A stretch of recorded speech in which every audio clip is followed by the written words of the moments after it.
కర్నూలు జిల్లాలో సభ్య సమాజం తలదించుకునేలా ఒక దారుణ ఘటన వెలుగులోకి వచ్చింది.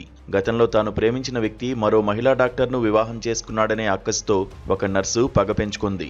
ఎలాగైనా ఆ డాక్టర్ను శారీరకంగా మానసికంగా దెబ్బతీయాలని భావించిన వసుంధర అలియాజ్ వేదవతి పెద్ద ప్లాన్ వేసింది. సినిమా స్టైల్లో ఒక భయంకరమైన కుట్రకు తెరలేపింది. ఇల్లెందులో జరిగిన యథార్థ గాథ ఇటీవల విడుదలైన రాజు వెడ్స్ రాంబాయి సినిమాను పోలి ఉంది. దీని గురించి తెలుసుకున్న స్థానికులు, నెటిజన్లు షాక్ అవుతున్నారు. ఈ ఘటన స్థానికంగా కలకలం రేపింది.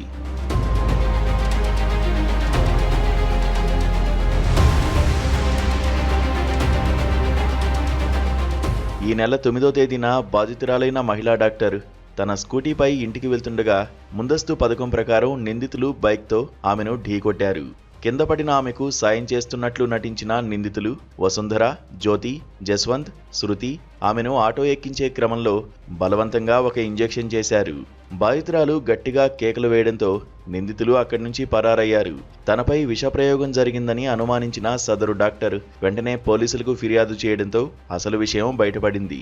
నిందితురాలు వసుంధర నర్సుగా పనిచేస్తుండటంతో ప్రభుత్వ ఆసుపత్రిలోని ఇతర సిబ్బంది సహాయంతో HIV పాజిటివ్ ఉన్న రోగి రక్తాన్ని రహస్యంగా సేకరించింది. ఆ రక్తాన్ని సిరంజిలోకి నింపి రోడ్డు ప్రమాదం నాటకమాడి డాక్టర్ శరీరంలోకి ఎక్కించింది. సీసీ కెమెరాల ఫుటేజీ, సెల్ టవర్ లొకేషన్ల ఆధారంగా పోలీసులు నిందితులను గుర్తించి అరెస్ట్ చేశారు. విచారణలో తన ప్రియుడి భార్యపై ఉన్న అసూయతోనే ఈ దారుణానికి పాల్పడినట్లు నిందితురాలు అంగీకరించింది. ప్రస్తుతం 4 నిందితులను పోలీసులు రిమాండ్కు తరలించారు. HIV రక్తాన్ని సేకరించడంలో సహకరించిన ఇతర ఆసుపత్రి సిబ్బంది పాత్రపై కూడా పోలీసులు లోతుగా దర్యాప్తు చేస్తున్నారు. బాధితురాలికి వెంటనే వైద్య పరీక్షలు నిర్వహించి ముందస్తు జాగ్రత్తగా పోస్ట్ ఎక్స్పోజర్ ప్రొఫైలాక్సిక్ చికిత్స అందిస్తున్నట్లు సమాచారం. వ్యక్తిగత కక్షల కోసం ఇలాంటి అమానుష పద్ధతులకు పాల్పడితే కఠిన చర్యలు తప్పవని DSP బాబు ప్రసాద్ హెచ్చరించారు.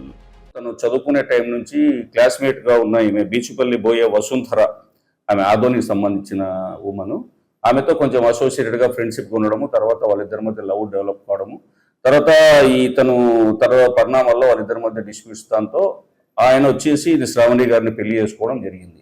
బట్ ఆమె వసుంధర మాత్రం అప్పటి నుంచి అట్లాగే అవివాతగానే ఉండిపోతూ ఇతన్ని పెళ్లి చేసుకున్న డాక్టర్ శ్రావణి మీద ఒక రకమైన జలసి, మానసికమైన జలసి డెవలప్ చేసుకున్నట్టుగా మనకు ఐడెంటిఫై అయింది. తర్వాత ఇంకా ఆమెను తన దగ్గర నుంచి దూరం చేయాలా, ఆమె పట్ల ఉన్న జలసితో ఆమెను ఈ విధంగా ఒక అటాక్ చేసి చిన్న ఇంజరీస్తో ఆమెకు ఇంజెక్షన్ తెలియకోకుండా ఒకటి ఇంజెక్షన్ చేస్తూ అందులో HIV virus, human immuno virus ఉంది కదా, అలాంటి వైరస్ను ఆమె హాస్పిటల్లో GGHలో తనకు ఉన్న పరిచయాల ద్వారా వైరస్ను కలెక్ట్ చేసుకునేసి శాంపుల్స్ కోసం అనే ఉద్దేశంతోనో దాన్ని కలెక్ట్ చేసుకొని పెట్టుకొని ఆ రోజు ఆమెకు ఇమీడియట్గా ఇంజెక్ట్ చేయడము. దానికోసం తన మిగతా ఉద్యోగాలు, తన ఫ్రెండ్ అయిన జ్యోతి వాళ్ళ పిల్లలు జస్వంత్ అండ్ తర్వాత శృతి, వీళ్ళను వాళ్ళకున్న అవసరాల దృష్ట్యా వాళ్ళకు నేను హెల్ప్ చేస్తాను, నాకు ఇది హెల్ప్ చేయండి అంటే వాళ్ళు కూడా ఇక్కడికి వచ్చేసి ఒక స్కూటీ తీసుకొని వాళ్ళు కూడా దీంట్లో పార్టిసిపేట్ చేయడం జరిగింది. సో వాళ్ళందరి సహకారంతో ఈమె ఆ విధంగా ఇంజెక్ట్ చేయడము, తర్వాత ఈ ఇన్సిడెంట్ తర్వాత ఆమె కేసు రిజిస్టర్ అయినాక వీళ్ళు పారిపోవడం జరిగింది.